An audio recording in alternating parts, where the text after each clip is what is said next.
Buying a cheap gaming handheld sounds easy until you realize some $100 consoles can barely handle PSP, while another one under $250 can run demanding PS2 and GameCube games. So which one should you actually buy?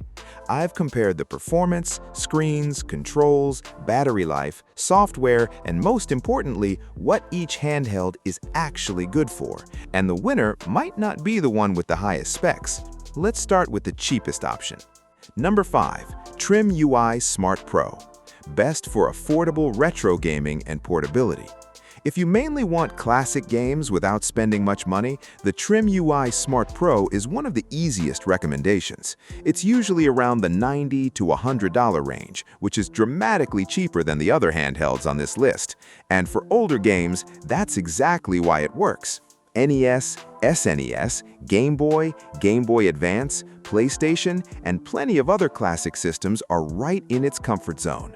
The big advantage is the screen. You get a large, widescreen display, so PSP games actually look good on it instead of feeling cramped. The battery life is also respectable for this class, and the device is light enough that carrying it around doesn't feel like you're bringing a miniature laptop with you. But here's where they cut corners: performance. This isn't the handheld I'd buy if your dream is PS2, GameCube, or Wii. Those systems push it far beyond what it's designed for. And the software experience is also more basic than what you get from the Android-based Retroid devices. So if your goal is simple retro gaming, this is excellent value. But if you want a handheld that can grow with you, spend a little more. Number 4. Anbernic RG556. Best for a big, beautiful screen and comfortable gaming.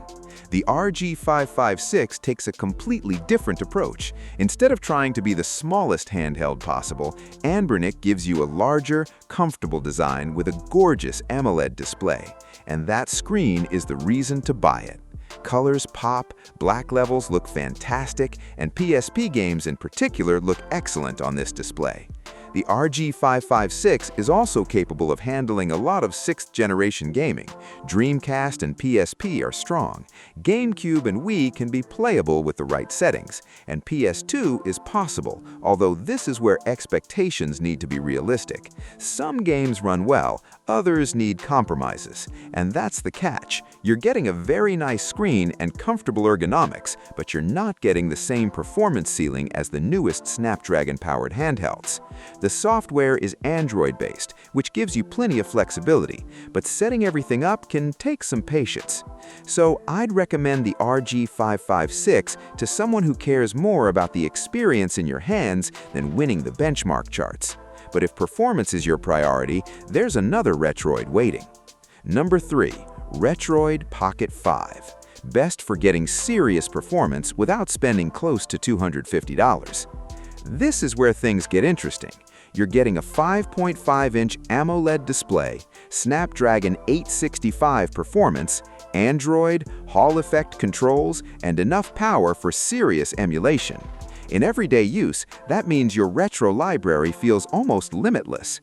PSP is excellent, Dreamcast is easy, and PS2 and GameCube are very much on the table, although individual games can still require tweaking.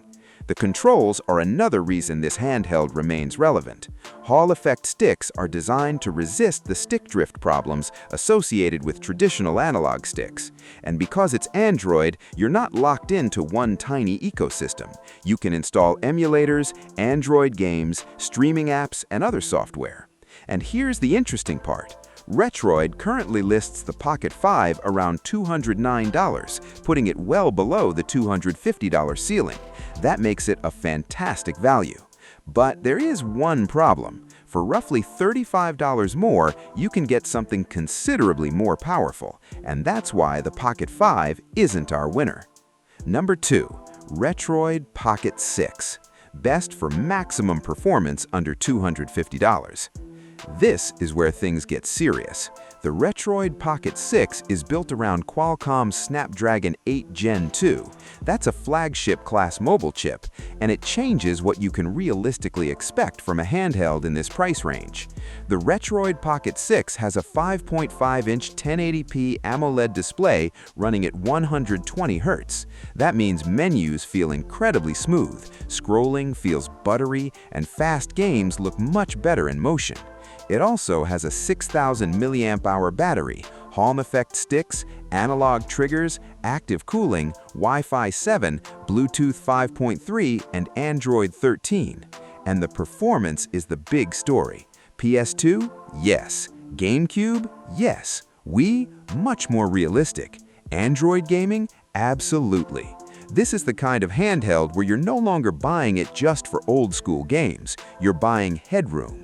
But there is a catch. The current 8GB 128GB version sits around $244 from Retroid, which means you've basically used the entire $250 budget before buying a case or micro SD card. And the 12GB model is above the budget, currently around $279. So the Retroid 6 is the performance king, but for most people, I don't think it's the smartest purchase because there's one more option. Number 1. Retroid Pocket G2. Best for most people who want the sweet spot.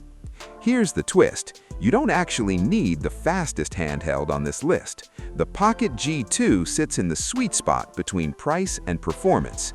At around $219, it's cheaper than the Pocket 6, while still giving you enough power for the games most people actually want to play.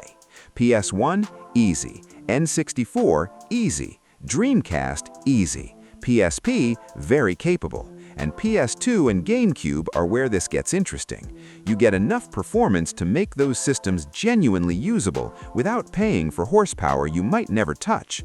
That's what makes the G2 such a smart buy. The Pocket 6 is faster, there's no debate there. But if you're mostly playing retro games through PS2 and GameCube, the extra money doesn't necessarily translate into a dramatically better experience. And that's the difference between buying the most powerful handheld and buying the right handheld. The G2 gives you the performance most people need while leaving enough money for accessories and storage. So here's how I'd break this down. If you want the cheapest good retro handheld, get the TrimUI Smart Pro. If screen quality and comfort matter most, get the Anbernic RG556.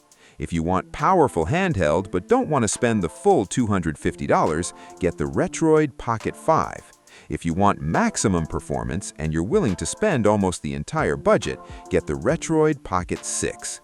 But if you want the best balance of price and performance, I'd take the Retroid Pocket G2. And that's really where the handheld market is in 2026. You don't have to spend $400 or $500 anymore to get serious portable gaming. Around $200 to $250 gets you into a completely different class of device.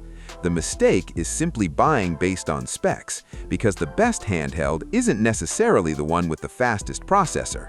It's the one that gives you enough power for the games you actually play, and that's why the sweet spot matters more than the spec sheet.